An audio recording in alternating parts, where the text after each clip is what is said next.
So what was it like hanging around Egg God? I mean, so Ed God, I would say, he's like a man child. I think that's the word that my grandma would use. Rest in peace, grandma, if she was still here.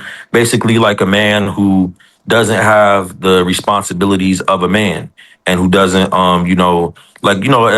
as most men, you feel like there's certain things that you need to uphold and adhere to, and for him, he just didn't feel that way. He just felt like he's a created being, and he wants to be himself, and he wants to be different from everybody else, and I mean, as far as they whole group of people, I think I had the least issues with him. He was very like humble. He's more of a yes man. He'll pretty much agree to anything. He can be led in any direction.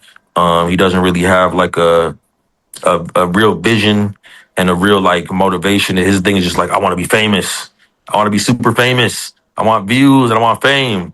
And I'm like, bro, you got to have something more than that. Like, I used to serve in this thing called the National Youth Forum on Homelessness, and we would travel around the country, and we would work with different homelessness groups, like groups of youth that were funded to have their own advisory committees in their city, and we would try to help them understand like you need to have a vision, you need to have a mission.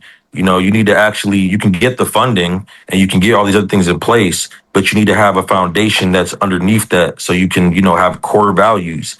And so for Ed God, I was just trying to tell him, like, hey, bro, you're a man. At the end of the day, you do need to start providing.